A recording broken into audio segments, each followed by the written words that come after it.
Quel bonheur de vous retrouver pour cette nouvelle vidéo où on va voir 3 clés pour augmenter son énergie. Surtout en ce moment, donc là on est en période de déconfinement, mais la vidéo est absolument valable pour toutes les circonstances de la vie. Donc surtout maintenant, comment est-ce qu'on fait pour ne pas laisser descendre notre énergie ? Alors, la première clé qui est importante de voir, c'est une clé qui demande de l'honnêteté par rapport à soi, de l'honnêteté par rapport à vous-même, de la lucidité. Parce que ce n'est pas quelque chose de facile à voir et ce n'est pas quelque chose qu'on accepte très facilement. C'est le positionnement de victime. En fait, ce qui fatigue, ce qui fait baisser l'énergie, c'est quand vous avez des pensées incessantes qui, par exemple, vont vous dévaloriser, donc dévalorisation de vous-même. Donc toutes les pensées, t'es pas capable, t'es nul, regarde, mais t'es bête ou quoi, ou tu t'es pas assez bien, tu fais pas les choses bien, regarde, tu t'es encore trompé, etc., etc. Donc tout ce panel de pensées dévalorisantes par rapport à vous-même. Donc vous avez ça, et puis vous avez aussi toutes les pensées ruminantes, incessantes par rapport à l'autre. C'est l'autre qui vous a fait du mal quelque part. C'est mais comment elle a pu me dire ça ? Mais comment est-ce qu'elle peut me parler comme ça ? Comment est-ce qu'il peut dire ça ? Pourquoi il m'a fait ça ? Mais pourquoi moi ? Pourquoi etc., etc. Et donc là, vous entretenez pareil ce genre de pensée. Le point commun de toutes ces pensées-là, c'est un positionnement en tant que victime. C'est-à-dire que vous vous placez à un endroit où vous êtes impuissant. Donc vous êtes victime. Alors je sais que ce mot victime n'est pas du tout agréable. Quand j'en parle aux personnes que j'accompagne, souvent la première réaction, ça va être de se rebiffer. Non, non, non, je ne suis pas victime. Non, non, je ne me prends pas pour une victime. Voilà. Et pourtant, parce que c'est plus subtil que ça en a l'air. On n'est pas dans des gros victimes et bourreaux, forcément. C'est pas visuel, c'est pas manifeste, c'est quelque chose à l'intérieur. C'est un positionnement intérieur. Et plus vous allez dénicher, décrypter ça à l'intérieur de vous, plus vous allez pouvoir l'observer et plus vous allez vous en libérer. Donc voilà, première clé, c'est vraiment d'observer ce phénomène en vous de victime, c'est-à-dire c'est un positionnement où bien, vous êtes impuissant. Quand vous vous dévalorisez, c'est exactement la même chose. En fait, vous avez l'impression d'être nul, de toujours faire mal les choses et que vous y pouvez rien. En fait, c'est plus fort que vous quelque part. Donc, il y a toujours ce positionnement-là. Regardez tout simplement quand vous vous sentez fatigué, donc quand vous manquez d'énergie. Je ne parle pas de la fatigue physique. Si vous avez travaillé physiquement toute la journée, vous avez jardiné par exemple toute la journée et que vous êtes fatigué à la fin du jour, c'est un petit peu normal au niveau corporel. Voilà, c'est le corps qui... C'est pas forcément de la fatigue d'ailleurs, c'est un besoin de repos. Là, je parle de la fatigue psychique, fatigue plutôt mentale, qui souvent arrive en fin de journée ou même au milieu de la journée. Observez bien, regardez quand est-ce que ça a commencé, cette fatigue. Et vous allez bien regarder, vous allez observer qu'à l'intérieur de vous, il s'est passé quelque chose. Ou alors quelqu'un vous a dit quelque chose et là vous avez commencé à ruminer, ou alors vous avez fait quelque chose et ça n'allait pas dans le sens que vous vouliez, donc vous allez commencer à vous dévaloriser, mais observez ça.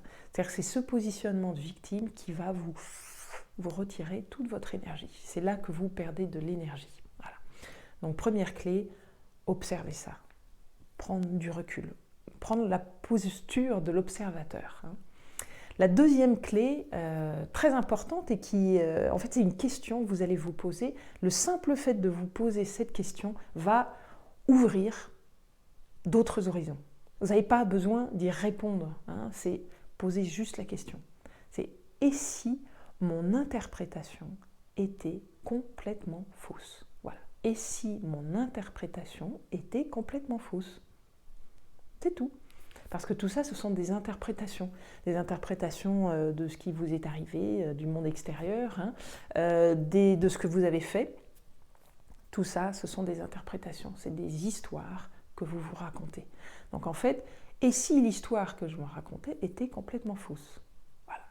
Juste ça, juste cette question, le simple fait de le faire va ouvrir d'autres horizons et vous allez vous ouvrir à autre chose.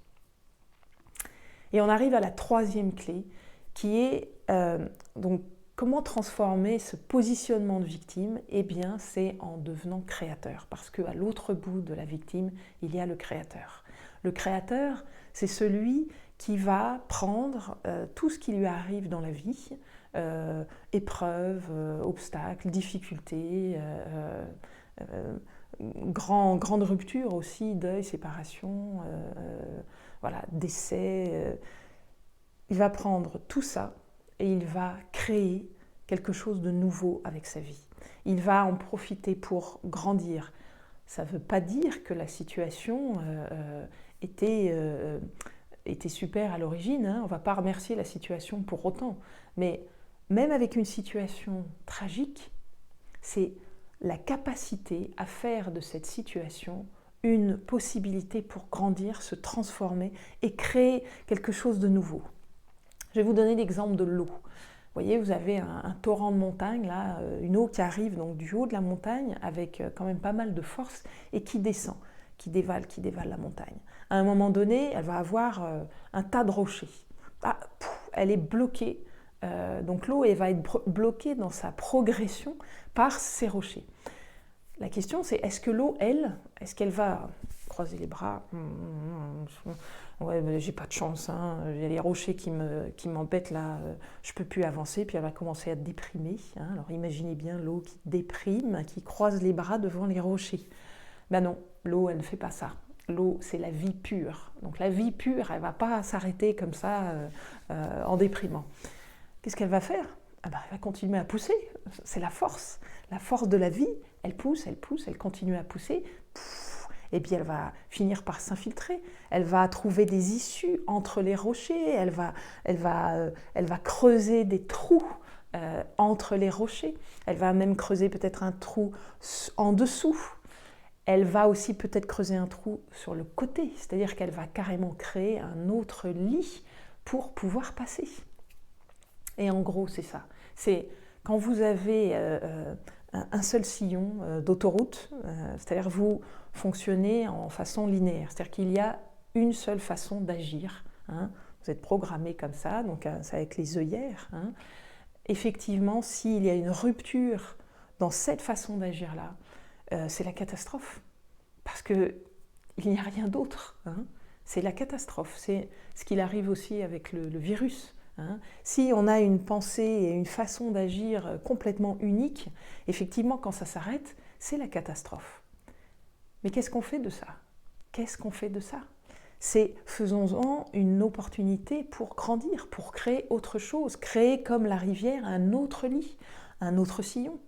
Créons une autre façon d'être, parce que peut-être que finalement, notre façon de faire et d'agir avec le monde, l'environnement avant le virus, était peut-être pas si extraordinaire que ça. Et justement, c'était trop monolithique. Donc ça, on a eu besoin d'une période d'arrêt pour bien se poser la question. Est-ce que c'est bien... est-ce qu'on continue comme ça? Est-ce qu'on continue à ce régime-là? Voilà, avec toutes ces inégalités, etc. Donc c'est pareil, on va créer autre chose, ou pas, hein, c'est toujours le choix. Donc au niveau individuel, au niveau collectif, ça marche, hein, puisque c'est vraiment le macrocosme et le microcosme, on le retrouve à tous les niveaux. Donc quand vous êtes au niveau individuel, eh bien c'est exactement la même chose. Comment vous allez face à ces rochers, hein, à des obstacles, ça ne va pas comme vous voulez, hein, voilà, pas comme vous aviez prévu. Qu'est-ce qui se passe? Est-ce qu'on croise les bras? Est-ce qu'on déprime avec un positionnement de victime impuissante?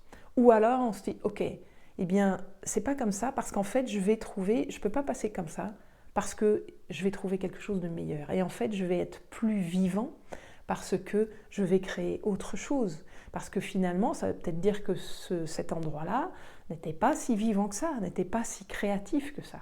Donc, je vais avoir un surplus de vie parce que je vais créer une autre opportunité.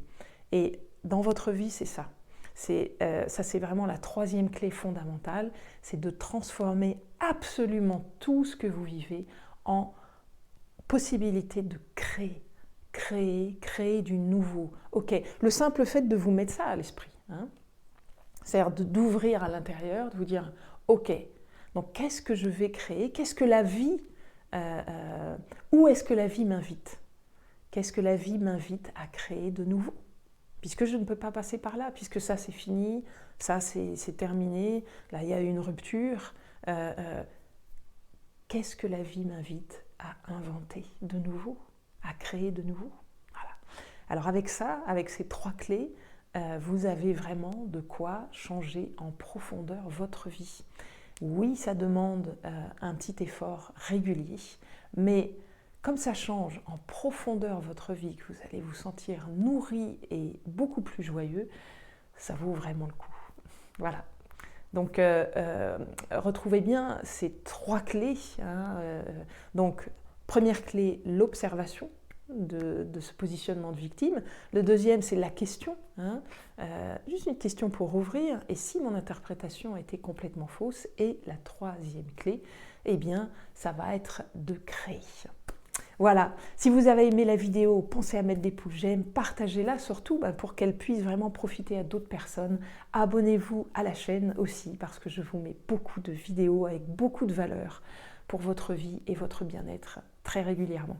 Et je vous dis à tout bientôt avec beaucoup de plaisir.